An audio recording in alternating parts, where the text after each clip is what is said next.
Happy St. Patrick's Day, everyone. I am Chris Stevens. Welcome to the SkyDome and welcome to a very special broadcast. We are coming to you live from the SkyDome in Toronto. This broadcast is special in that it's coming to you across Canada on TSN and across Ireland on the RTE television network. And speaking of RTE, joining me again on this year's broadcast, as the same was last year, Ger Canning, the voice of Gaelic football on RTE. Happy St. Patrick's Day. And a happy St. Patrick's Day to you as well, Chris. And I think that shamrock is smashing.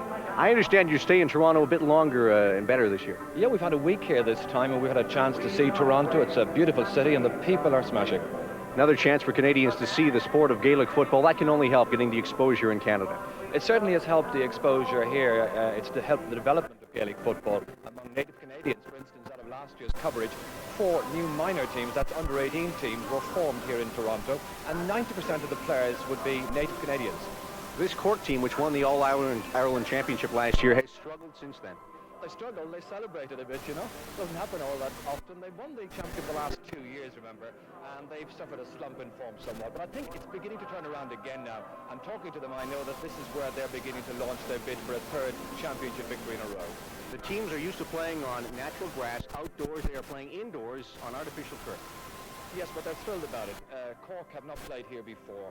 They realise that the bounce of the ball here comes up rather awkwardly to you. It's a very lively pitch indeed, but they're so looking forward to performing here. It is a magnificent place, and I know lots of people are asking us about what the SkyDome really is. So I think, Chris, we might take a look now at the history of this magnificent stadium. The skyline of downtown Toronto. An impressive sight. Just a stone's throw away, next door to the world-famous CN Tower, is the SkyDome. Its official opening came in June 1989. Its seating capacity, approximately 50,000. It includes a number of restaurants overlooking the field, as well as a hotel and health club.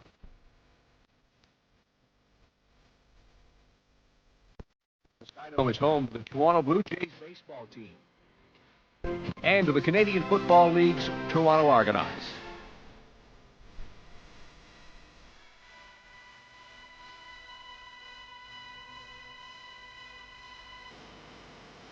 It has also played host to many other sporting events, including the SkyDome World Tennis Tournament, which featured Yvonne Lendl against John McEnroe. The Toronto SkyDome, billed as the world's largest entertainment center, it's really one of a kind. Very proud of, and now Ger Canning has joined myself, Gino Retta, here in the broadcast booth, high above the field at the SkyDome in Toronto. Ger, Oh, Dias Murugacino. Canastante. Goma. And I promise that's the extent of it. I will not embarrass myself by trying to say anything else, and I'm not going to offend our Irish viewers at all, so I'm going to stay away from that from then on. But I had to give it a try. Next year he'll be wearing a fawn you knew here. You like my shamrock? I kind of like that. Nice. It's growing out of your pocket. Now, they call this a friendly, an exhibition match, but the reality is the players have traveled 3,000 miles to get here, and it is by no means going to be friendly on that field. You're absolutely right. I mean, I've been watching the All-Star football team in training this week. They've been training at 7 o'clock in the morning for the last 2 mornings, and they are really intense. They are absolutely determined to put one over on Cork. They contain several Meath players beaten by Cork in last year's All-Ireland football final, and they're just itching to get some revenge, I can tell you. And the Irish team has spent some time practicing together back in Ireland to get ready for this game. Again, this was relatively unheard of, because usually when you won your All-Star, that was the honor. You got this trip out to North America, if it was to California or wherever. But this time they trained at home. They put in a number of training sessions. They're working well. They fused well as a team. And I think the All-Star football team have to be the favourites here tonight. What can we expect in this game? Well, Cork, you see, have had through this very bad run. They were recently relegated from Division 1. They've had a very bad winter, but now they're building again for the championship. They've got a lot of talented players, and I think we could be in for a really good match. Might be well worth taking a look at the teams now. Cork, just 2 absentees from their team, which started the All-Ireland final. Injury precludes Larry Tompkins' participation. His place at half-forward is filled by the versatile Stephen O'Brien, who moves up from defence, allowing Tony Davis to come in at left corner-back, while Teddy McCarthy is listed today among the Cork substitutes. Mind you, I imagine he's going to play at some stage or other in the game. Now, the All-Stars today, they are also well represented, a good spread of counties. Might be no harm if we took a look at their lineup as well, Gino. So here we are, no fewer than 8 counties represented among their team, with championship runners-up Meath supplying 5 players, team captain Robbie O'Malley, fellow defenders Terry Ferguson and Martin O'Connell, together with forwards David Beggy and Bernard Flynn. Bernard Flynn, by the way, is playing with a pain-killing injection. He has had an injured toe. He's been in some distress during the week, but he certainly is looking forward to playing here in the SkyDome. Okay, that's the All-Stars team. We're looking forward to a good match. Now, Gino, we on RT Sport are absolutely delighted to be participating with TSN in this co-production again here this year. As I said, the players very much looking forward to the match, and we're looking forward to the co-production as well. Now, this is a piece of Irish crystal. This particular piece happens to come from County Tipperary, and as a token of our friendship and appreciation for being with you today, Gino, we'd love to present it to you. Thank you very much, sir. And before I take hold of this, why don't I give you the microphone so I don't drop it? This is just very, very beautiful. Of course, we all know how popular right around the world Tipperary crystal really is. So thank you very much to our friends from the RTE television network. This is truly a wonderful, wonderful gift. Now, you know there is a tradition, Gino, in Ireland. You're going to have to wet the shamrock a little bit later on. So you can fill that up later on, and you can wet the shamrock. And down below on the park right now, Gino, something that we regard as being part and parcel of our big match sporting occasions in Croke Park, the home headquarters of the GAA. The Artane Boys Band, they've travelled right across the Atlantic to perform, and we're looking forward to coming back here in just a few moments' time for the All-Star football team against All-Ireland champions Cork. We'll be back after this break.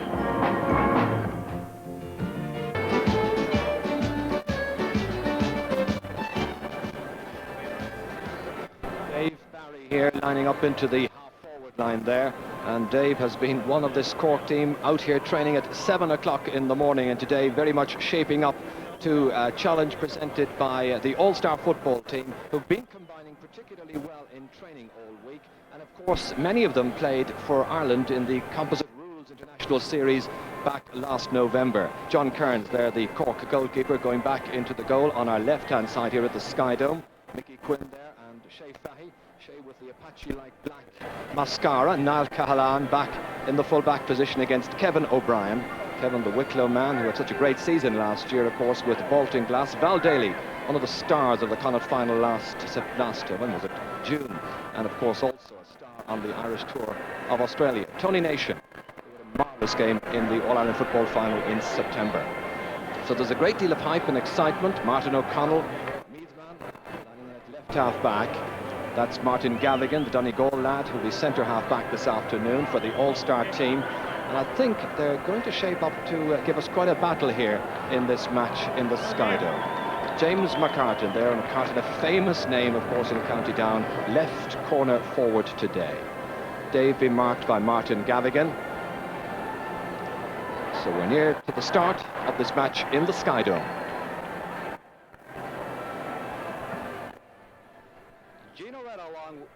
Gino Red along with Jared Kenny and Chris Seatons down the sidelines for us, bringing you live coverage of this Gaelic football match. As you mentioned, Jer, Cork to the left of the screen wearing red.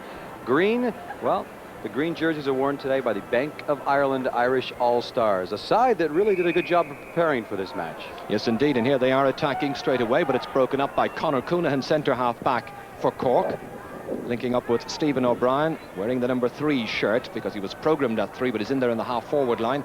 And suggestions of a trip over there on Colm O'Neill. The referee not keen to hear it, however, and it's going to be a sideline ball for the All-Stars. Robbie O'Malley to take it. And straight out over the sideline, so possession back with Cork. David Beggy, the Flying Scotsman, who is in business in Edinburgh, but makes the trip from Edinburgh across during the championship season to County Meath to link up with his colleagues for the training for that championship season. Good defending, under pressure there by Terry Ferguson, trying to get that ball away out of defence, stopped however by Stephen O'Brien. The foul is committed, so it's a free out for the Bank of Ireland All-Stars, operating in the green with the black shorts. Jerry, I spoke to a couple of the members of the Irish Team All-Star, and they mentioned to me that they felt the key to winning this match will be to shut down Cork's very aggressive, high-scoring forwards. Yes, they have some particularly good forwards. Mind you, they are without the catalyst in that team during the championship season. That's Larry Tompkins. We mentioned him a little bit earlier. But they're going to have to play without him here tonight, and Larry, nursing a knee injury, didn't make the journey out to Toronto, and hoping to come back to the Cork side later in the championship season. Val Daly launching the all-star attack here on the 45-metre line in this magnificent SkyDome. Jersey tugged by Conor Coonahan, but there was a travelling violation in any case by Val Daly, so it was free out for Cork. Niall Cahalane the taker, across towards Dave Barry's way. Going across there in pursuit is Martin Gavigan. So 65 metres out from his own goal, it's fumbled there. Under pressure by Paul McGrath. Martin O'Connell with the hand-fisted pass out of defence to Mickey Quinn, the Leitrim man, the first Leitrim man to win an All-Star. David Beggy transferring it neatly inside and quickly taken up here by Joyce McMullen. Well, he hit hopefully into space, but there was nobody waiting for it in there except Tony Nation. Now Paul McGrath, such a cultured player, but as I say it, nipping in and taking it away from him is Paul Clark, the Dubliner, looking for the first score in the match, but the umpire on the left-hand side of the goal signalling that the ball has gone wide. Both these teams, a lot of national competition, a lot of national coverage back in Ireland. But I guess here in the SkyDome, a new setting, new crowd here, both a little tentative, trying to feel each other out and get used to the actual surface here at the SkyDome, which is artificial turf, which they are not at all prepared for, really, because there's only one artificial surface back in Ireland, and that is used for field hockey. I guess for most of them, this is the first time they've ever played on such a surface. Just two of them have played here in the past, the Dubliners, Paul Clark, Paul Curran. And they're in that all-star team, which is under a little bit of pressure just at the moment. And that ball is fetched well in there by Danny Cullity. Jersey was tugged, and that presents Cork with an opportunity to take the lead here in the opening third minute of this contest of the SkyDome. Danny the taker himself from the hands. It's gone high and it's gone over the bar. That's the opening score then. And it's a man who was born in San Francisco, Danny Cullity, the new team captain of Cork, who gets the opening point. And something that's different this year, Jer, in the sport is the fact that frees can now be taken from the hand as opposed to having to be kicked off of the ground. And that has speeded up the game enormously. It came in as an experiment about 12 months ago and was retained. A good leap in there in midfield by Danny Cullity, back doing his midfield duties, linking up with Shea Fahy. Fahy, who's an army captain and has served with the United Nations peacekeeping force in the Lebanon. Former All-Star himself and current All-Star as well.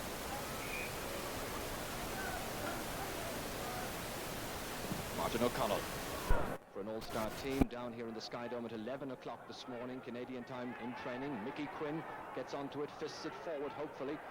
Take it in there and put high and put over the bar, and a very good point indeed by Bernard Flynn. Bernard Flynn getting a second point then in this match, and the side then tied up. It's Cork 1 point, the Bank of Ireland All-Stars a point as well. Bernard Flynn taking it neatly just outside the 20-metre line, playing with a pain-killing injection for an infected toe, but he's done so well in the early minutes of the match. And of course, just to point out to our Canadian viewers, there is not a throw-in back at center after the goal. The goalkeeper will just clear the ball from his own zone. Again, another point, Jared, to keep the play very, very quick. Well, people in Ireland like their play quick. They like it to be non-stop as well. We don't like to see too many fouls and pull-downs like that on Bernard Flynn, but it does happen, and when you've got a sharpshooter like Bernard Flynn around, he may well make Cork pay. So can they take the lead here early in the match? Flynn, the kicker, but he's put it astray, and he's put it just wide of that right-hand post. Normally an assured finisher, Bernard Flynn. Of course, all the players on both sides, all footballers, are expected to be able to take those frees and to put them through the uprights for the point. But, as you mentioned to me before the telecast, some of these gentlemen are the specialists, and they are known as the free takers. Yes, but more and more so nowadays, everybody's expected to be a specialist. As Paul Curran comes raiding up along this right-hand side, a little gentle flick, and it's gone over the bar. Nice little chip from Paul Curran, a player I highly rate, a Dubliner. He's the right half forward this afternoon, though he played here last year as a right half forward. He's right half back, I should say, this afternoon, right half forward last year. And there he is, taking that pass from David Peggy, known as Jinxie, to his pals. Jinxie outside to Curran. It's 2 points to 1. John Kearns, who's a policeman in the Irish police force, the goalkeeper taking the kick out, controlled by Shea Fahy, 65 metres out from his own goal. Long and hopefully belted forward down towards Colm O'Neill, but it runs beyond Colm O'Neill, and that's Conor Deegan. Downs full-back, the All-Star full-back, nursing it out over the end line. And so the All-Stars will have the kick out from the right-hand side, leading by 2 points to 1. This is Paul Staunton of Roscommon in Connaught. There are 4 provinces in Ireland, and they play their football championship on a provincial basis. Connaught being in the western side of Ireland. This is Mickey Quinn. Legion. And Legion is in time. Martin Galligan with Johnny Gore and the All-Stars. Let's it run away from him to Dave Barry, controlling on this tricky surface because they're still getting used to the rather awkward bounce of the ball on the SkyDome artificial surface. It's taken by Shea Fatty with some poise. Barry Coffey taking it from him, got support outside if he needs it, and Danny Cullerty providing the assistance. Perry got the only point of the match so far for Cork, low inside, controlled by Stephen O'Brien. Well back towards Paul McGrath. A little off balance with his shooting, and he really put it well outside. So another wide for Cork, who trail in this match. And Jerry, of course, the rules in Aussie football very similar to the rules here in Gaelic football. Of course, the two major differences is the type of ball. The ball here is round, and the mode of scoring. That is true. As you see, they're all wearing pads here on the surface because of the hardness of the surface. I think they do that to an extent as well in Australian rules. There are similarities. As I mentioned a little while ago, there are international matches between Ireland and Australia. And there I boast on St. Patrick's Day, we won the most recent one by 2 games to 1 last November. That awkward bounce there, judged well by Niall Cahalane, a tower of strength at fullback, taking the free very quickly, and that is the difference between the rule change between this year and say a couple of years back. It's a high ball which is fisted away down to Martin O'Connell, and a short left half back, solid shoulder by John O'Driscoll, taking his place in this Cork team today. And of course, that was a terrific solid shoulder. The body contact in this game for our Canadian viewers must be shoulder to shoulder with at least 1 foot on the ground. Any contact to the back or to the front portion of the body will be taken as a free. Correct. Coonahan there.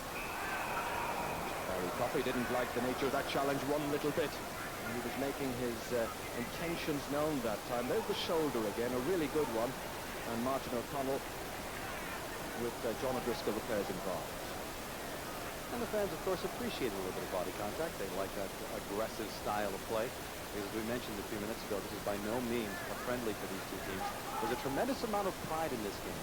There is indeed. It's a game that they both want to win, and it's a fast-moving game as well. As Martin O'Connell waits, looks for support, receives it there from Martin Gadigan. High relieving ball up towards James McCarthy, and he does well, holds on to it. Now tenaciously turning forward, looking for a bit of support. He's got the skill and the craft to maintain the movement. Linking up here, and it's taken forward by Joyce McMullen, another Ulster player of Donegal. Broken up by Cork, however, and taken away in the end by Niall Cahalane. Cahalane, a West Cork man, with a great display of fullback play in the All-Ireland semi-final last year. Gavigan breaking it up. Donegal, who reached that semi-final last year. Conor Coonahan getting in the way. Now Dave Barry's got a little bit of room to manoeuvre here. Dave, who's an assured Gaelic football player, is also a very fine soccer player, one of our top players in the Irish Soccer League, plays for Cork City. Barry Coffey punting it forward towards John O'Driscoll. A really good challenge there with Martin O'Connell once again. It breaks down into Paul McGrath. It comes off the post. So near and yet so far for Paul McGrath. And that's a couple of chances now that have presented themselves for the Cork number 12. This was the move inside, cut in neatly, and again the post just getting in the way and denying him. So Paul Staunton then has seen a couple of balls go outside his post, and that one come off the upright. Cork now trying to press forward a little bit more. Stephen O'Brien. Danny Cullerty coming forward, the Cork man, and he was fouled as he was just attempting to release that ball. Danny spent the first 16 or so years of his life in San Francisco. Indeed, when Cork won an all-star tour there back some years ago, he played against them and later on moved back to County Cork. And then, following that, he gave some very assured performances at underage level, then at club level, and finally he's made it into the full Cork team. And he was the captain of the divisional side that won the Cork Championship last year, so he's Cork's captain for 1991. Colm O'Neill, free taker, 35 metres out, high, and it's gone over the bar. And so the sides are on level terms. Colm O'Neill, the free taker, that left-footed free, curled in accurately and over the crossbar. And so the sides are all level here at the Toronto SkyDome, match which is coming to you live this evening from Toronto.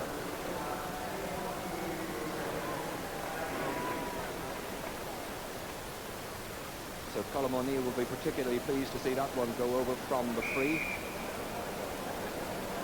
And here in Toronto all week. The crowd have certainly been enjoying themselves. The weather has picked up, I can tell you, quite a bit. It was very cold when we got here earlier in the week, but today about 9 degrees outside.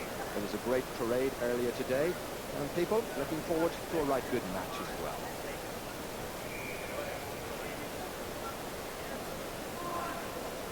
Gino Redd along with Jer Canning and Chris Seatons at the SkyDome in Toronto. Live coverage of Gaelic football action. Cork and the Irish All-Stars tied at 2. I think they're going to have a right good battle in this one. Let's hope so. All tied up, as you say.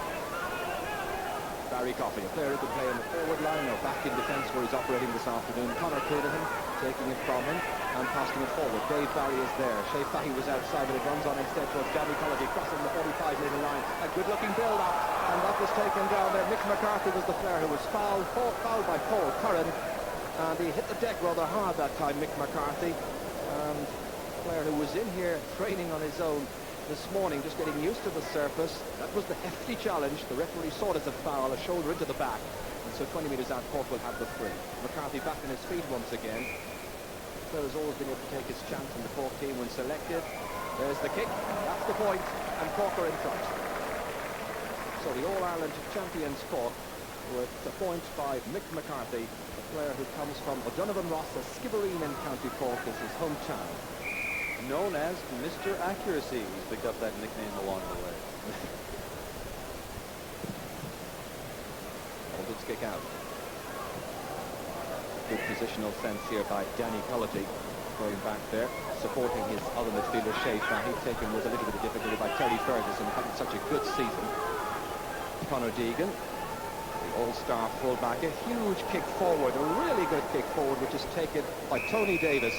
Tony pressurised and fouled, and he has the chance to take the free out from the hands, or indeed he can opt to let somebody else take it from the ground, which is exactly what he's planning to do, because coming just from behind his position, goalkeeper John Kearns. So we've got 13 minutes gone in this first half. 3 points to 2 the margin. Aaron's kick taken down here by Niall Cahalane once again. Twisted forward into support play there by Danny Cullity. Tony Nation outside here, gathered, collected by the left half-back Martin O'Connell.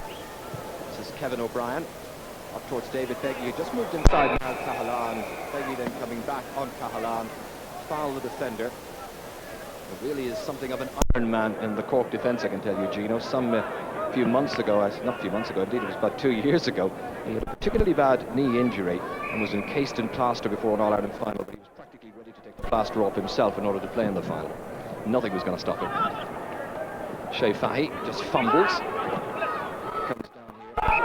And the player who is gently picking himself off the ground is Mickey Quinn, and they're going in fairly tough in this match.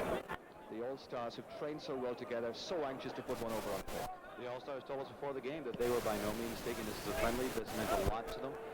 All of the individual players in the All-Star team saying that it's very important for them representing their county, not only as a member of the Irish All-Star team, but representing their county to be able to say that they defeated Cork in this big match. Absolutely. John O'Driscoll, the injured player. Bernard Flynn, the free taker. He's ballooned it high up into the sky, and it goes outside and wide. We're playing 2 30-minute halves this year. Last year we tried to play 4 quarters to try to give the players a bit of a break. It's very warm here in the SkyDome. These players are used to playing in climates somewhere in the mid-50s to mid-60s in temperatures. Well, that would be in the summertime. At this stage in the season, it's about the same as here. So it gives them an opportunity to stay a little cool when they're running. And they mentioned the fact that it was awfully humid in this building, which will slow them down a bit. But they wanted to stay with the 2 35-minute halves, saying that going to 4 quarters would break up the play too much for them. Exactly. As Terry Ferguson tries to cut out that pass which was intended for Paul McGrath, who lashed out in at that time, and it comes up into the arms of Joyce McMullen. McMullen of Donegal and the Bank of Ireland All-Stars. And he's overcarried. In fact, he's double hopped. He's picked the ball into his hands. He hopped it twice, which is not allowed before putting in a solo between hops. And so Joyce McMullen fouls the ball effectively and gives possession back to Cork. Of course, to bring the ball down the field, you'd have to hop it off his foot or off of the turf, or to pass it, to carry it more than 4 steps, and then he would be called. So Shea Fahy will take the free for Cork, just outside the 45-metre line. which is the line from where frees are taken when the defender puts the ball out over his own end line. So Fahy, the kicker, side ahead by 3 points to 2. He's got the range magnificently, and he's put it over the bar. That's a very fine point indeed by Shea Fahy.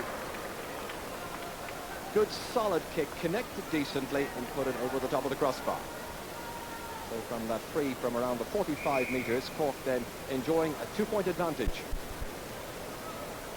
The ball used in this game, very similar to a soccer ball in size, almost identical in size-wise. A little bit heavier, so it will travel a little more distance when it's struck, but very similar type of ball to that used in a soccer ball. Well, they hit it so hard and so accurately on occasions, well, mostly, in fact. In fact, we were out this morning, Junior, just you may remember down on the park, and you really have to get out of the way of that ball because it bounces pretty hard. It certainly does, and they're very accurate with it. Usually anything inside the 45, and they've got a good chance of putting it through the bars. That's correct. As Kevin O'Brien has that ball fisted away from him, and as it came up that time off Bernard Flynn's intended hand pass, Cahalane in the way. Quite link up with Danny Cullity, and so it's going to be a sideline ball for the Bank of Ireland All-Stars. And up to 1985, I seem to remember, sideline balls had to be taken from the ground. Since that time, they've been taken from the hand. Every 5 years, the Gaelic Athletic Association reviews its rules and maybe makes the odd minor change along the way. But that one's gone right as well. Paul Clark, the player, who just put it outside the posts. Minor variations on changes in the rules are so often considered every so often. And it's constantly done with the intention of improving it, getting it faster, and making it more enjoyable for everyone. John Kearns then from All-Ireland champions Cork, taking a low kind of kick out. Goes into the arms of Mick Slocum. Now Conor Coonan forms a very fine partnership in the half-back line with Slocum and Barry Coffey. There's a foul by Colm O'Neill, by Vic McCarthy, I should say, wearing the number 14 shirt. Ordinarily, we'd expect to see him in either the 13 or 15 shirt, the corner forward. So it's Robbie O'Malley who will take the free for the Bank of Ireland All-Stars. Touched down nicely by Danny Cullity, but it's picked up here by James McCartan. Looking for some support. Receiving it from Terry Ferguson, who likes to press forward. An angled centre. As they rise up for it on the far side, comes down and is picked up by Tony Davis. Davis, who's fouled as he was taking the ball away from his 20-metre line. And so the free will be taken from the ground once again, and it'll be goalkeeper John Kearns who will take it. The Cork's defense doing a good job protecting John Kearns, really not allowing the Irish All-Stars to penetrate at all. But John Kearns really has had very little to do so far in this match other than clearing the ball from his own area. That's true. It's a very good and assured Cork defence. But you were making the point a little bit earlier that as All-Ireland champions coming into this match, no one of us played perhaps better than the All-Stars, who after all come together specifically for matches such as this. That's touched down by Mickey Quinn.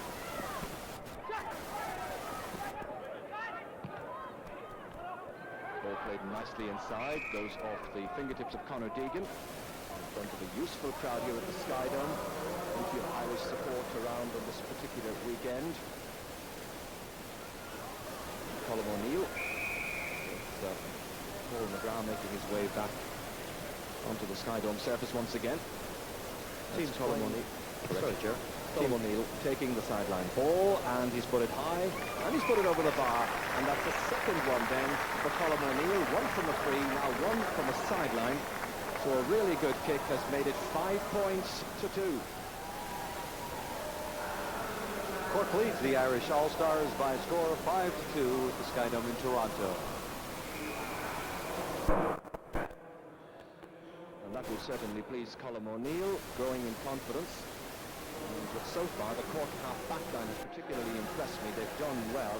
And the side's now taking the opportunity to make a couple of changes. I noticed that Jack O'Shea has come in at centre forward, and he'll be marked by Conor Coonan. 5 subs being allowed by both teams in this match.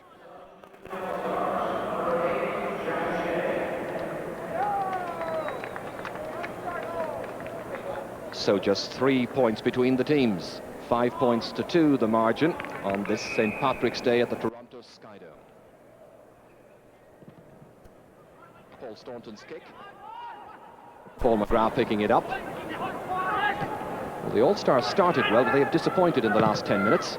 That's John Cleary, the number 21, angling one inside neatly. Paul Staunton with a lovely fetch from inside his large rectangle. Terry Ferguson is there to support him. Up towards Jack O'Shea has just been introduced. Can he make a difference? Jack was so anxious to play in this match. He likes the surface here, loves the surrounds. Won't be too pleased with that cut, which I'm sure he'll pick up on this rather difficult surface for players to adapt to. It's on AstroTurf, remember. Here's Jack once again. One of the stars of Ireland's performance in Australia, and he wasn't too far away from getting another all-star point with that kick. Jack O'Shea, quite a veteran, 33 years of age. Jack is known as recognized as one of the greatest footballers of all times, the holder of 7 All-Ireland senior medals and 6 All-Star awards. He is certainly one of the greats of Gaelic football, no question about that. And I think the crowds get an extra bit of excitement when he comes on the field and plays in a football match. It's Conor Deegan fisting it away for the All-Stars. It's going to be a sideline ball for Cork. 5 points to 2 the position, and we have 22 minutes gone in the first half, which means there are 8 minutes to go to half-time.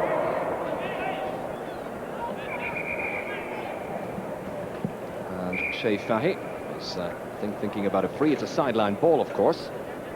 Transferred back to him from Paul McGrath with some difficulty, but he was holding on to his opponent down there, Mickey Quinn, and that's going to be a free for the All-Stars.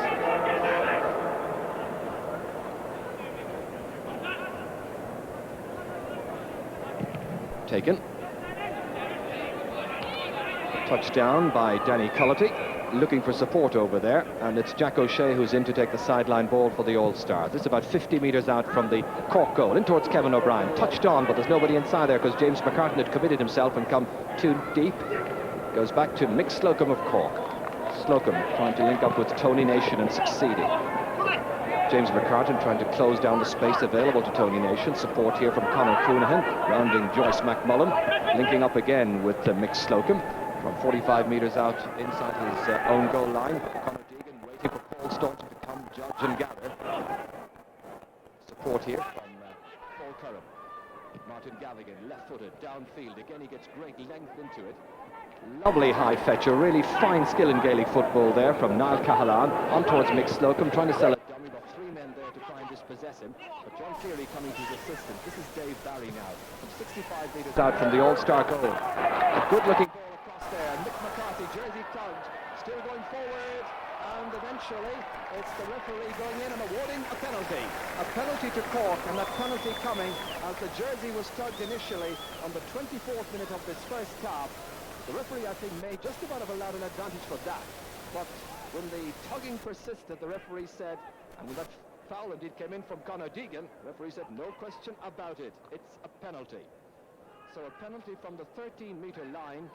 Paddy Russell from Tipperary, the referee who awards the penalty to Cork. Dave Barry is going to be the kicker, facing up to Paul Staunton. 5 points to 2, and it's a goal, the first in the match, from the penalty spot. And it's Dave Barry, so assured in his kicking. A really well-hit penalty on the 25th minute of the first half. Hit with pace, with accuracy, and away to the far corner. Excellent goal. So Cork now opening up a 6-point advantage. Well, we may have cast doubts on their ability to match the All-Stars in this match so far, but apart from a couple of minutes in the early stages of this first half, they have very much been the masters.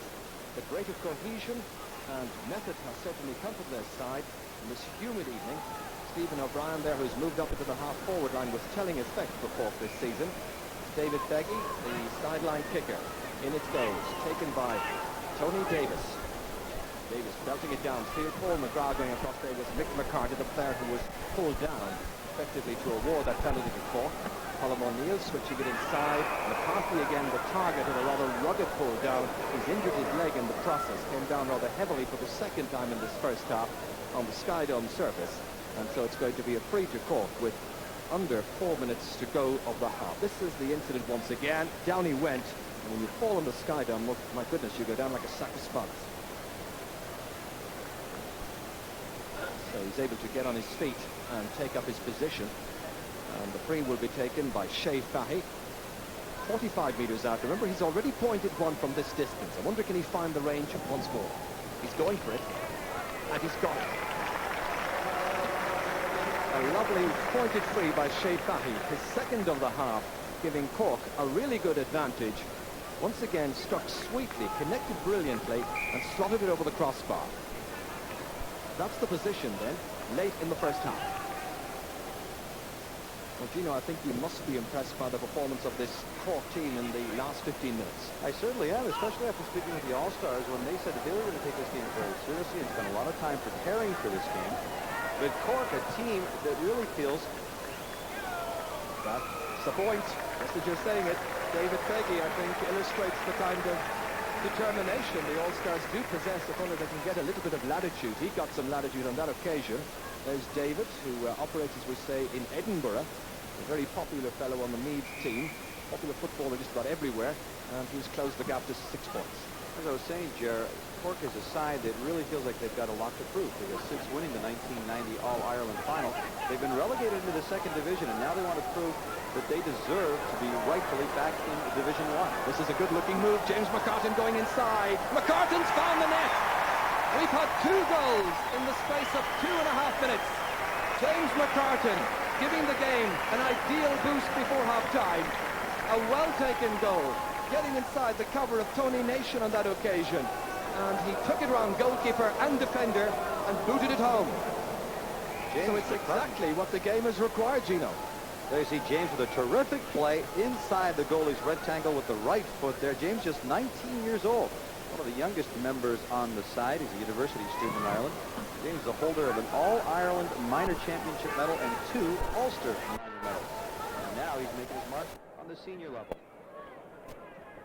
Right now he's watching Cork over with Mick McCarthy. On the surface, and Jack O'Shea, who's made a difference since coming in. He's a determined player. He gives great leadership. He may well be the difference between the sides before the finish of this one, as that ball's booted in there. Taken again with some great composure by the defence in there. Tony Nation on this occasion, linking up with Mick Slocum, fisting it forward to Shea Fahy. And again, they continue the hand-passing tactic. And Barry Coffey breaking up that attempted All-Star attack with a long ball, which was taken away by Conor Deegan. Some great high fielding in this match. It really has been playing in a very good spirit. We're seeing some of the great skills of Gaelic football, which we hope audiences across Canada are enjoying with our audience back home in Ireland. That's touched away by the defenders there, Tony Davis. A lot of players using knee and elbow pads right now. Number of differences between the game on grass versus the game on the artificial surface.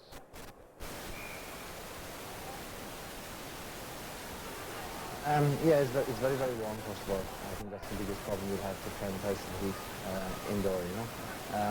The ball moves very, very fast, and as Robbie said, it's going to be very, very important that we be very precise in our passing, because people are coming much faster than normal back at home. I think back at home on the grass surface, you can kind of go offline more easier than you can here. If you make a run here, you have to keep going and that kind of thing. I know it's surface.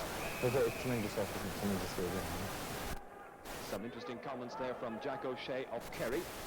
And we're in the dying seconds of this first half now as that ball is hit by Joyce McMullen. And he puts it rather nonchalantly to the left of the post. Some of the crowd here, I think, thought it had gone over the bar. Were applauding likewise, but in fact it goes wide. All-Stars with a lot of wides in this first half against an assured-looking Cork team playing with great determination and pride in the red shirt. Colm O'Neill taken to ground. Oh, exchanging fisticuffs then with the fullback there, Conor Deegan. And Colm O'Neill, of course, won't want to be reminded of what happened in last year's All-Ireland football final when he ended up getting dismissed from the match. And it was referee Paddy Russell who was the referee on that occasion. On this occasion, the referee, I think, decides that both players are just about equally guilty. As we take a look at it again, the defender was holding on to the back. Down he went, caught by the neck, up got the Cork man, and you know what happened after that.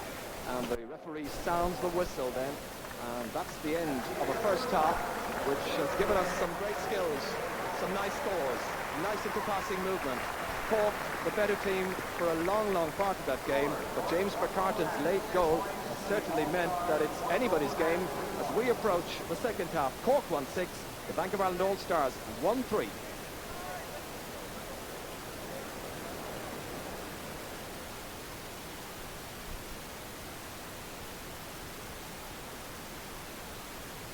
of Ireland All-Stars. Earlier today, there was a parade through downtown Toronto, the annual St. Patrick's Day Parade, and Ger Canning had a chance to take it in. Here's Ger. St. Patrick's Day Parade here at the downtown Toronto, and everything was green. The shoes, the shamrock, the cups, the fruit.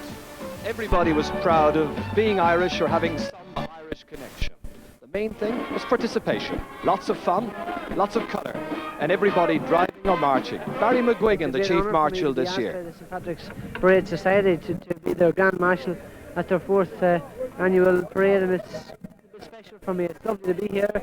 I brought the good weather with me. It was 15 below last year. Just look at it. Typical look at the Irish. We've got the good weather this year.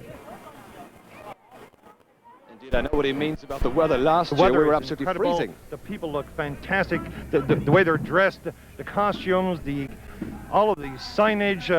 You can hear it. You can feel it. It's electric. Magical day.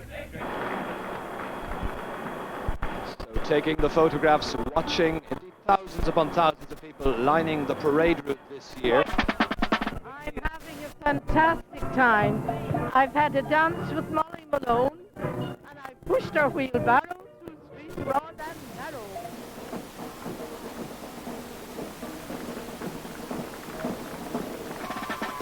Oh, because I love parades and I love people to smile, and it's great.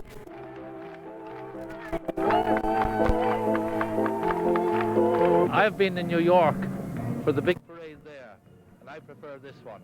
It's more natural.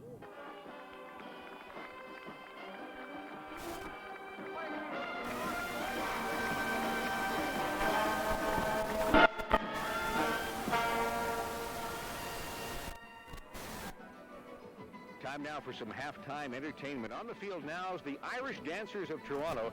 Irish dancing started in Toronto back in 1955. Today there are 22 Irish dancing schools in the city. The dancers are accompanied by Pat King on accordion and Brian Grant on piano. More of the Gaelic Games on St. Patrick's Day from the SkyDome when we return.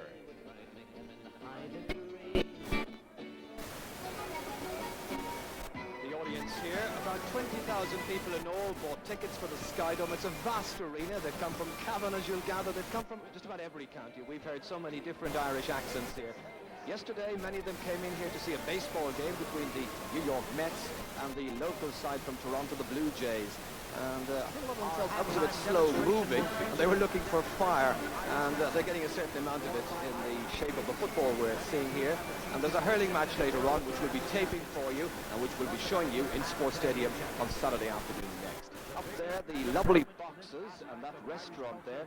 And it's really ideal here at the SkyDome. You can come along with the family, enjoy a day out, have a meal, and like in baseball, a game which lasts about 2.5 hours, you can sit in the box, you can get up, have yourself a drink, go out for a walk if you want to. If the game isn't too interesting, you then come back in and resume your seat again. But above all, it's about enjoying yourself. And the people here in Longford, and so many other places as well, and Erla, and I won't mention that because Gino doesn't want to know what that's all about. Restaurants in the backwards they're doing some very good business here. There are several private boxes as well, company boxes, which they rent out here at an enormous price, around about $250,000 per year.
Welcome back to the SkyDome, everyone. I am joined now by the head coach of the Toronto Argos, Adam Rita. Of course, for our viewers in Ireland, they are familiar with football, but their own brand of football, Gaelic football. Here in Canada, we have the Canadian Football League, and a member of the Canadian Football League is the Toronto Argonauts. With a proud history, here's a look at some action from last year. The Argos against their arch rivals, the Ottawa Rough Riders. Little action from the SkyDome. Of course, in the Canadian Football League, players with equipment from head to toe. Adam, would you even dare play a sport like this? Oh, thanks to not us, but real quick like Michael Clemens. These guys would make good defensive backs and kickers. They handle the ball real well with their feet, and they go for the ball on defense. Have you noted any one player in particular that's maybe caught your eye? Well, I saw number 8 or 9 on the right wing there on defense. He looked like a pretty tough guy on the green team. That's the All-Stars. Yeah, he looked pretty tough. Would Gaelic football go over in Canada, do you think? Oh, I think it's just like any sports, it's the ignorance of the fans. I don't know much about it, but I'm here and I'm watching and I'm enjoying myself. So I think it's just a matter of educating the people. They've got some great athletes. Oh yeah, they're quick. They're a different type of guys. Though. They're kind of a cross between a rugby player and a soccer player. Looks to me as I look around here. How's your off-season been so far?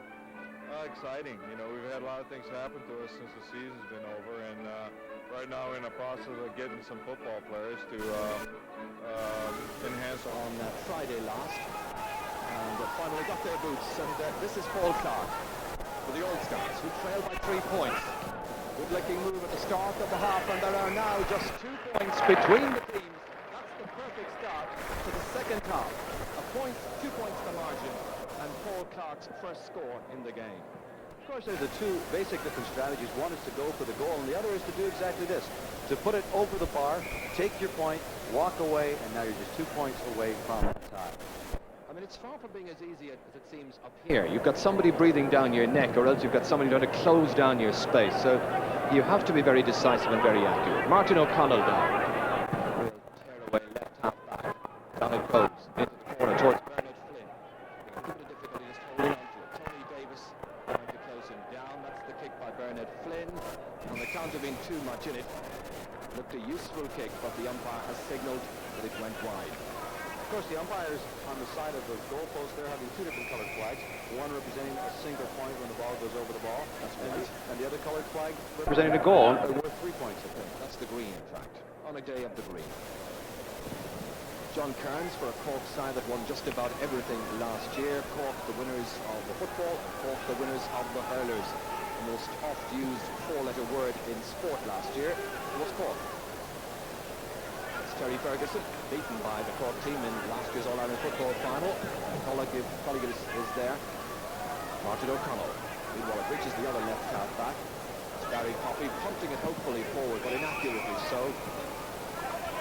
Just explaining it all away to his colleague there, number 4, Niall Cahalane, who's waiting for the pass to come his way. Kick's been taken by Paul Curran. Cross. Fisted out. Tony Nation. Added to by Mick Slocum. Cork tried to carry that ball forward. Dave Barry. A tough man, Dave Barry.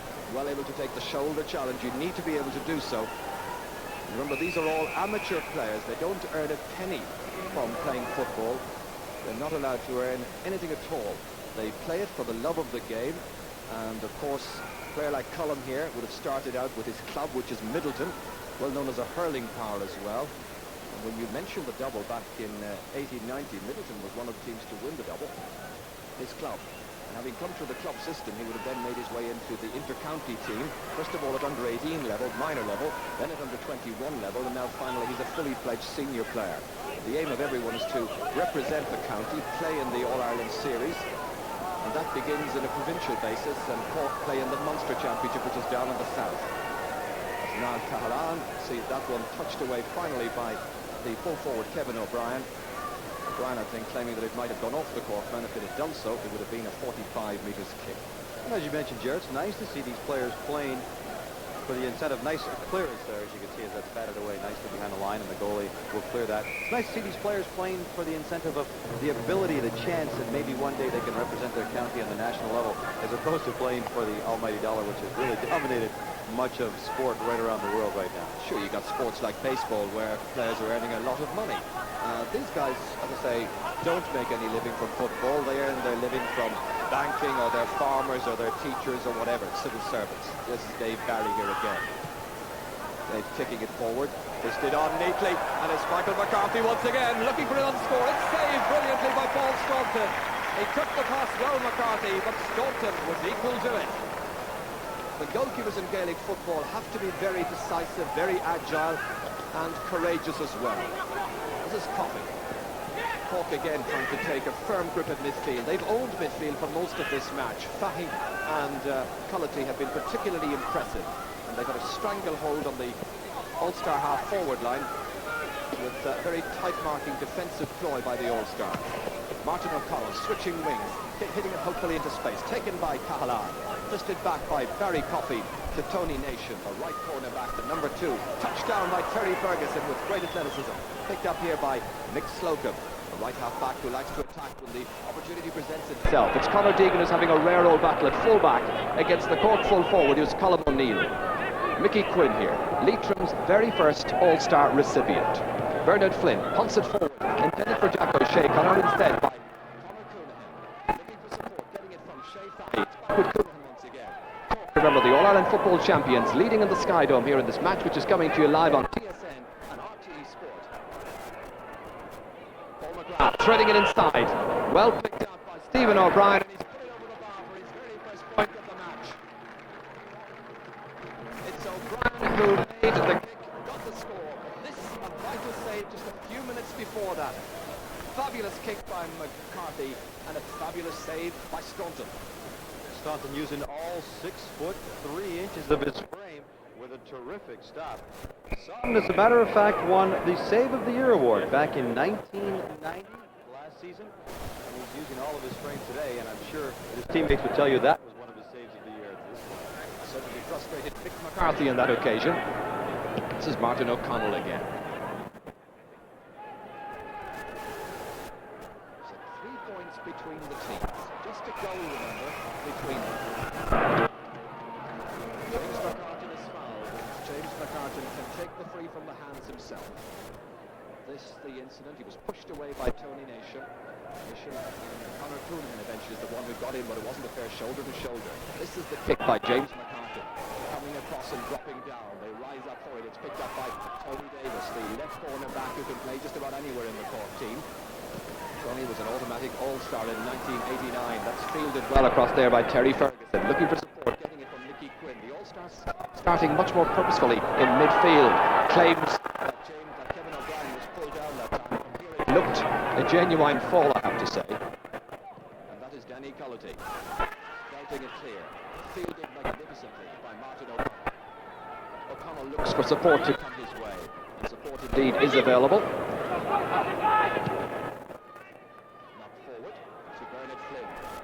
Flynn in towards Kevin O'Brien. David Beggy neat into passing, but that final challenge was unfair, the referee decides, and Barry Coffey is quite incensed by the decision as Beggy was angling for the shot. It was a late challenge from around 20 metres out, and the free is going to be from the 13-metre line. That's the late challenge the referee blew up for. Barry Coffey and goalkeeper Kearns didn't see it that way. And of course, Cork will fill their goal with some protection. Again, the choice there, go for the goal or go for the point. And with about 8 bodies in the net, I guess the most sensible thing there is to take the point, walk away, and now they trail just by 2 points. It was O'Brien who hit it, but Gino, you wouldn't have gone for a goal at this stage in the match. We're only 8 minutes or 7 or 8 minutes into the second half. There's plenty of time. Now, if that was in the 29th minute and you were trailing by 2 points, yes, you'd hit it for all your worth. And it would be very dangerous to be a defender in the goal at that point. It can be a little bit more dangerous when it's hurling, I can tell you.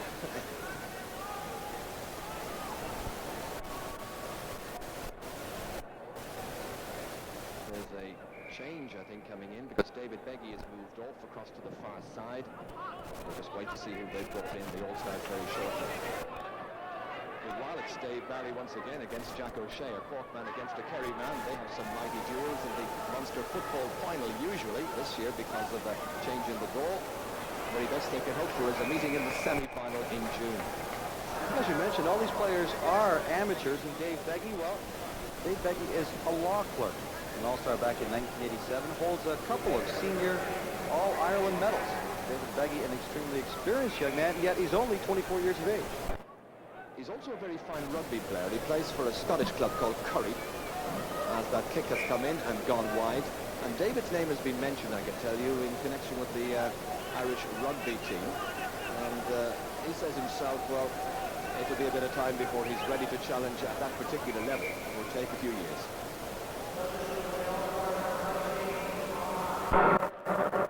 No substitution being made. Ordinarily they'll have 3 substitutions per game, but I believe we're allowing 5 in this exhibition match today. Yeah, it makes a lot of sense. Give everybody a chance to get out and participate in this All-Star game here today. I think I just caught a glimpse of Teddy McCarthy coming in. We may see him in just a few minutes. Look out for his Cork's number 17 if he does come in. He's the winner of 2 All-Ireland medals in last year's championship. As the push by Dave Barry and Kevin O'Brien.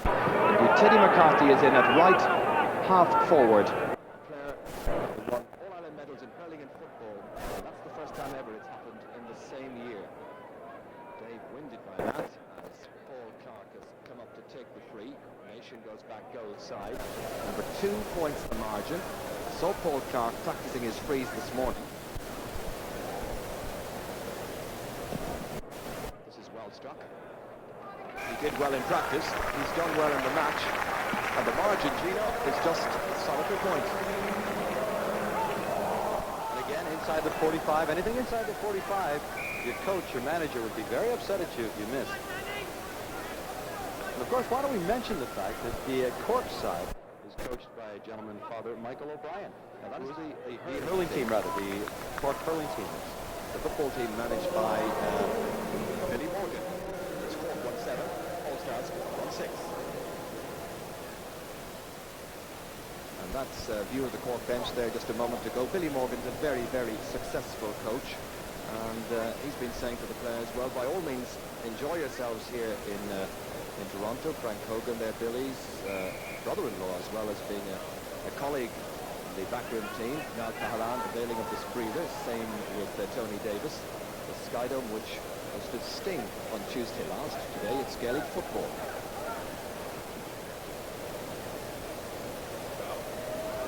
I should tell our Irish viewers, with that scoreline 1-7 to 1-6, that the SkyDome here is going to be the venue for the World Indoor Athletics Championship in 2 years' time. This is where Frank O'Mara will defend his 3,000 metres championship, which he won last year. Shea Fahy, meanwhile, taken to ground on the 65-metre line. And slipping out of his boot in so doing. Yes, they had some fun on Friday last, I can tell you. They walked Toronto trying to get the correct boots. The difficulty was that certainly Danny Culliford takes a size 12. Which would be difficult to find. Of course, the reason they had to go out and find new boots is the fact that they would ordinarily wear cleats in the grass outside. But these shoes have a much finer cleat used for the turf inside here. That was Jack O'Shea with the unfair challenge there on Fahy. We caught a glimpse of Teddy McCarthy just a moment ago there. It's been a big week for Teddy. Married on Tuesday, on his honeymoon, playing in the SkyDome, and very much the centre of attention among the Irish fans out here. And of course, there are thousands upon thousands of Irish people living in and around the Greater Toronto region. Of course, Teddy McCarty being compared in North America to the Bo Jackson, a two-sport man who excels in both sports. And of course, the first man in history to win in both. Stephen O'Brien takes it down with difficulty and he's kicked over a second point in the match. This is a really versatile player. He can play cornerback, he can play fullback, where indeed he won an All-Star last year. He can also play centre forward like he did here. Took it down with style, looked up, hit it with the left foot, in spite of being challenged late. Got the point. Great determination, and there was a late challenge coming in on him there, but he kicked it very truly over the crossbar. Tony Scullion, the one who's trying to close him down on that last occasion. Meanwhile, it's Mick Slocum coming up to join the attack, and that's a real hit and hope on Mick. He knows all about it. First thing some of the Cork players said when they came in here a few days ago, we'll play with the wind in the first half. Of course, there isn't any prevailing breeze in and around the SkyDome. The roof is closed in today. It's a retractable roof here. It takes about 20 minutes, I'm told, normally to open. They're not opening it in spite of the good weather outside. O'Brien has picked it up again. Gets away from Martin Gavighan. Releases it outside. Paul McGrath trying to get it to Dave Barry. A right-footed kick from Barry, out at the distance, saved by Paul Staunton. He's done very well in this match. Not much you could do about the penalty. He's made some very useful saves.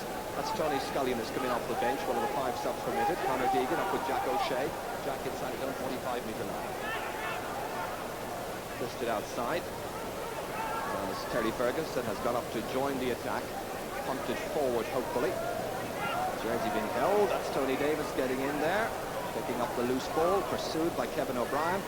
Releasing it to Teddy McCarthy, a first chance to shine in this match. He also hopes to play in the hurling match. This is Colm O'Neill. Colm restrained just momentarily, getting away with style and a dash. The left-footed kick inside into open space. And that's Danny Cullity. And he's hit the ball. He claims, I think, that he was pocket late, and that's what it seemed like from here. As he was getting in that kick, I have to say, I thought he was fouled, but the referee didn't read it that way. And it's a kick out to the All-Stars, into the arms of Jack O'Shea. Judge for yourself once again. Well, it seemed to be a late trip. And McCullough, of course, they're appealing for a penalty shot because he was in the area when he was ripped down. But the referee obviously disagreeing with that. Jack O'Shea is somehow dispossessed. And it's Cullity playing it forward to Stephen O'Brien. The 20-year-old has picked another point, his third. While he really is one of the finds of Gaelic football over the last number of years, he starred in All-Ireland finals. He's a very, very cool performer, this fellow. A very easy-going sort of fellow. He's opened up a 3-point gap, as you were at half-time, between the teams. O'Brien had an outstanding season in 1990, as well as starring for Ireland in the Australian Test Series. He was the only Cork fellow who eventually was able to make it down to Australia, and he was one of their stars. You have to remember where Australia is concerned and where the All-Star team is concerned. These are amateur players. Not all of them can afford to take time off from their job for 3 weeks to a month. Stanley Cullity, shouldered by Jack O'Shea, releases it to Teddy McCarthy. Teddy looking up. You have to be careful he doesn't overhold, and that's exactly what he's done. Free's very quickly taken. Down it goes as far as Paul Clark. Clark looking for a bit of support. Doesn't need it. Angles the kick himself. Well, maybe he did need the support because it's gone to the left and right. Of course, there's a lot on the line for these amateurs in this game. No monetary gain, but the ANP and Dominion Canada Cup is on the line as well. All the members of the winning team will receive a championship ring. And that is something they would really love to have on their hand when they get back to Ireland to play again. Absolutely. We're looking out for star performances in this match. We're now midway through this second half, and that is fisted forward there. And going into the breach there at the last minute, rather decisively and bravely, was Vic Slocum. It was absolutely vital and critical from Cork's point of view that he get in there because the All-Stars had 2 men away and in with a chance of a score. This was that run inside again. Joyce McMullen was one of the All-Stars, and the other coming in there was John Grimley. Grimley of Armagh is a really tough performer, and when you get hit by John Grimley, you get hit. Slocum knew that, and he got in there very bravely and courageously. It's Cork who break up the All-Stars attack. Colm O'Neill is held. Held by James McCartan, scorer of the first half goal. Dave Barry into Stephen O'Brien. For me, so far, shaping up as the man of this match. And he's pulled out, and that's another penalty, I think. The referee's running in, and they're still fighting inside there. It got just a little bit ugly. O'Brien is in there, and the referee is having to cope with this situation, which sees an All-Star player down on the ground. That's O'Brien, taken down by Conor Deegan. And it's going to be a penalty, and then there was a boot thrust out, and that is not exactly what we like to see in what was meant to be a game of exhibition football in the best possible and cleanest sense of Gaelic football. O'Brien against 3, Paul Curran coming in at the player. They're just trying perhaps to get out of his way. They were tightly checking O'Brien. They realized they couldn't take him down cleanly, and at that point they just got up and in desperation grabbed hold of his jersey. But meanwhile, it's a Teddy painful McCarthy's having experience. his name taken, and Teddy, I don't know, has he been sent off, but the referee took his name, and it's Conor Deegan, the player, who picks himself gingerly off the field, and I think that's Teddy McCarthy who's been sent off. Now this is interesting. This is the hit by Teddy McCarthy. If we keep an eye on it once again, as we were following up all that. There he is, into the back. The referee saw it as an unfair challenge, and off he's gone. Of course, Teddy McCarty at that point was just trying to protect Stephen O'Brien, who was taken down to the turf, but unfortunately, much like in hockey here in North America, the third man in gets himself in a lot of trouble. Now here's another one. He's due to play in the hurling match, which comes up after this. Is he going to be eligible? So we'll wait for that one. Mickey Quinn. And that is going to be a free out for the All-Stars in a match which is heating up now. And Paul McGrath is told to get back. And Martin O'Connell and Paul McGrath exchanging fisticuffs and elbowing and shoving, and the referee here having to deal with it as Colm O'Neill again shapes up to Conor Deegan. And of course, there's only one referee out there trying to take control of the whole situation, so it's very difficult. Here's another look at what actually happened. I think the referee wanted common sense to prevail there, but it simply didn't. And that's Martin O'Connell and Paul McGrath. And Colm O'Neill then nipped in. And that's the point at which the referee took the notebook out. So there have been a couple of bookings and a dismissal. And a reminder that it's still Cork 1-9, the Irish All-Stars 1-6. There was actually a lot more gesturing towards taking a swing than actually making any kind of contact at all. Nobody was actually really hit with a fist, but there was an awful lot of gesturing going on. And I think the referee took offense to that. So it's going to be a throw ball. Shea Fahy contesting it. Beaten, however, and it's Terry Ferguson gets it away. Ran into a Cork challenge, sideline ball. Before he can take it, the ball is knocked away from him, and Terry protests to the referee that the referee will have to take some action.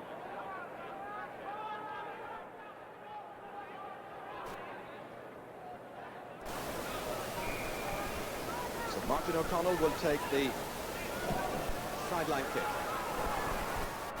Drops down. Harry Coffey waiting and watching as Shea Fahy somehow holds on to it, but he stepped out over the sideline. A game which has got considerably heated in the last couple of minutes.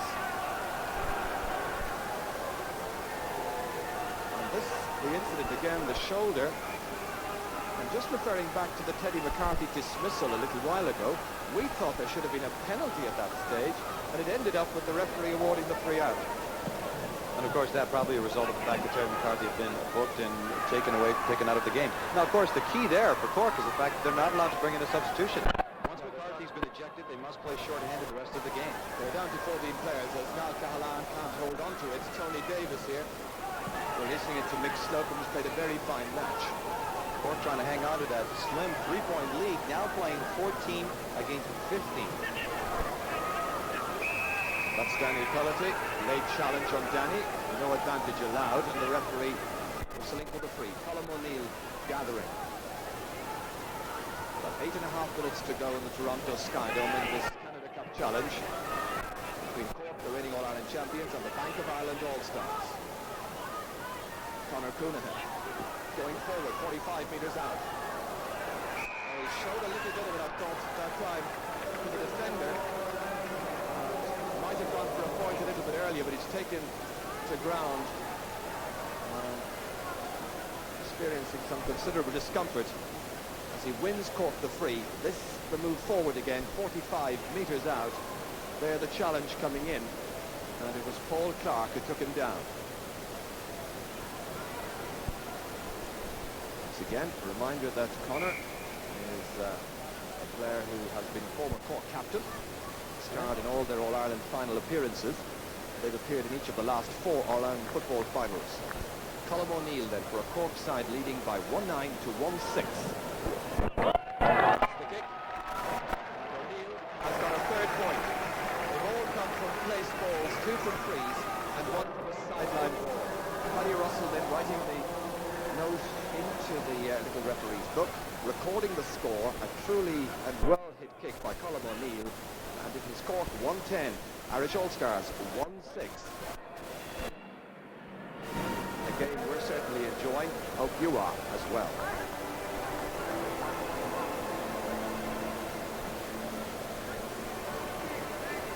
So they're just taking a short breather here in the SkyDome for just a moment, an opportunity to take a little rest. Stephen O'Brien has had a really good second half in this match. He'll challenge, I'm sure, for man of the match. And there's Mickey Quinn's face, bloodstained, seems to have picked up a facial injury. The local children here in the Toronto area have been enjoying their March break. They've been out enjoying the good weather during the week, hopefully enjoying the football now. Gino Red along with Jer Canning and Chris Seatons at the SkyDome in Toronto. Cork leading the Irish All-Stars 13-9 with time running down in the game. And that's Colm O'Neill kidding it, and that's his first from play. Colm has now moved out into the half-forward position, and he hit that one beautifully with his left foot. He was a great underage star, Colm O'Neill. I remember him scoring 3 goals in a minor All-Ireland final in Croke Park one day back some years ago now. In the last 12 months, he's certainly come on more and more as a senior star. Dave Barry, again, supplying that ball upfield towards Paul McGrath, the dashing corner forward, showing a good turn of pace against Conor Deegan, trying to embellish Cork's lead now and see off the All-Star challenge. Mick Slocum up in the attack, left-footed, curling in, and he's put it over the bar. And at this point, of course, the Irish All-Stars are going to be taking some chances to come back because Cork has such a large lead. The Irish All-Stars defense will be pushing forward, trying to get some points on the board. There it is again, a view well hit by a player who normally hits with his right boot. That's a good point. 6 points then the margin.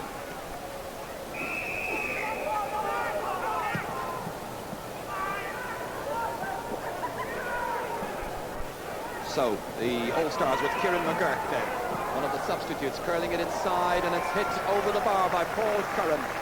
The young Dubliner has got a second point to pull back the deficit now to more manageable proportions. There are 5 points separating the teams. That would be a goal and 2 points between them. 112 against 1-7. Curran, who is well capable of coming forward and taking his scores. Just 5 points separating the two teams right now. Got about 5 minutes left to go before the referee tacking on maybe some injury time because of all that delay with the bookings a little earlier on. Paul Clark hit it into space. The back's trying to hold off the forwards. James McCartan going in there and challenging goalkeeper John Kearns. And it'll be interesting to see just what the referee decides to do here. He's had a word with John Kearns, the Cork goalkeeper, who gathered the ball. McCartan that had followed in and challenged the goalkeeper, and the goalkeeper's tried to use a restraining left arm on the All-Star pull forward, and there you saw that fist thrust out by John Kearns. We're watching the replay of it again. Both players, I think, deemed by the referee to be equally guilty because he's thrown the ball in between 2 players, a forward and a defender. That's Credit to James McCartan, who wasn't intimidated by the much more experienced goalkeeper John Kearns. Kearns had his shirt tugged by McCartan, who was trying to do it deceptively out of the referee's view, but the referee caught it. He's also caught this free, which has gone over the bar, off the boot of Kieran McGurk. Who's got a point for the All-Stars. And now the margin is just, well, what is it, 4 points between the teams. Well hit and over the bar. Of course, from here on in, we'll see the Irish All-Stars continue to push and push and push. Cork trying to take advantage of the softening defensive fullback line of the Irish All-Stars. While the Irish pulling all their men forward, trying to get some scoring. That was fisted down by Martin Shublin. Dave Barry, the player who was trying to contain the ball. And the All-Stars now realizing they have no time to waste. Their manager, Brian McInniff, has done a really good job motivating the side against Dave Barry-inspired Cork. That's kicked in there brilliantly by Paul Clark, deep. Held in there with some difficulty by James McCartan. McCartan once again trying to torment the Cork defence, trying to go through 3 of them, looking, I think, for a penalty. I think he had the penalty on his mind because he made as much headway as possible into the large rectangle. He wants to take it quickly. But the Cork defence grouping fast, trying to make sure that he doesn't have the opportunity to take it too fast. Look at this run inside by the down sharpshooter, the number 15 shirt of the Bank of Ireland All-Stars. And once McCartan was fouled, you could see that he lunged into the area, hoping for a penalty shot. Exactly. So this to cut it back. And now there's just a goal between the teams. 3 points the difference. And James McCartan, the scorer of a goal in the 27th minute of the first half. And now a point in the 8th minute of the second half. Carton trying to draw that call for the penalty shot. He didn't get that, but he did get the single point. Just outside the area, according to the referee. He got the single point. The Irish All-Stars now trail Cork by just 3 points. There have been a lot of talking points in this second half. Cork will be pleased with their overall performance, but the All-Stars are certainly putting it up to them right now. It's Colin O'Neill out towards Paul McGrath. McGrath trying to ensure a Cork victory here at the Toronto SkyDome, not with that particular kick. We mentioned that Tony Davis was once an automatic Bank of Ireland All-Star 2 years ago. Paul likewise.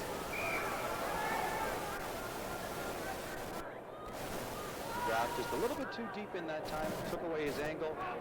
Did not have a clean shot. Stephen O'Brien, who really has impressed me in the second half with his points, dispossessed rather easily on this occasion. This is Martin Shovelin of Donegal, sometimes known as the sandy-haired Skilacci.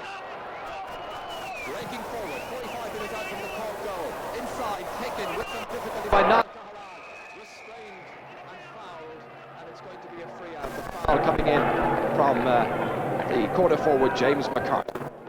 Terrific solo run there by Martin Shovelin, the 28-year-old player of the year in the province of Ulster. This is the foul coming in. Push by James McCarthy. Cork's Cahalan. Cahalan doing a good job there, intercepting that ball intended for the Irish forwards. We've seen some terrific performances on both teams in this match. A really competitive game of Gaelic football, which we hope viewers in Canada and Ireland are enjoying. Barry Coffey. Stephen O'Brien. Well, he was held off that time and taken away well by Paul Curran. And there's the final whistle, and the cup is going to Cork. Cork, the All-Ireland football champions. Stephen O'Brien on his knees at the finish. How he played his part with 3 critical points in a match that finishes Cork 1 goal and 12 points. The Bank of Ireland All-Stars 1 goal and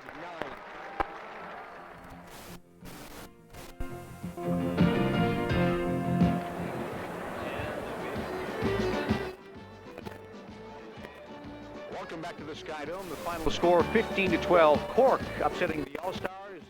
We'll speak with the man of the match in just a moment, but first our trophy presentation. President and Chief Executive Officer of A&P Dominion, and Mr. John Dowling, President of the Gaelic Athletic Association, will present the A&P Dominion Canada Cup to the winning team, Cork.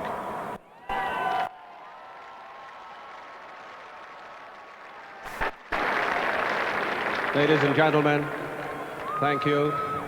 On behalf of A&P and Dominion Stores, I would like to congratulate the Cork Gaelic football team for winning the 2nd annual A&P Dominion Canada Cup. At this time, I would like to call on the President of the GAA, Mr. John Downing, to join with me in presenting the Canada Cup to the captain of the winning team, Danny Cody.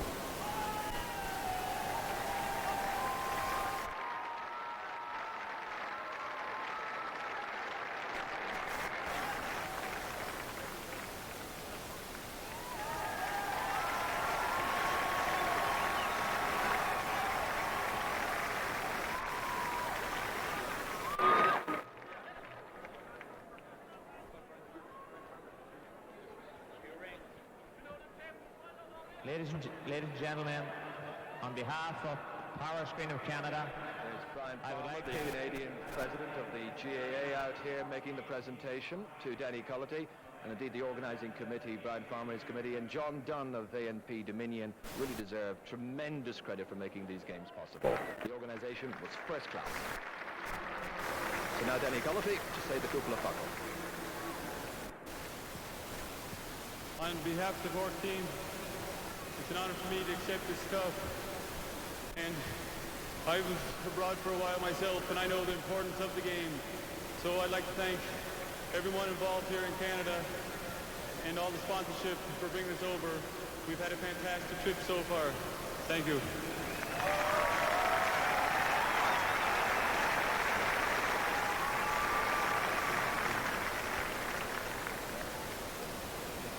Just thinking when he says he was abroad.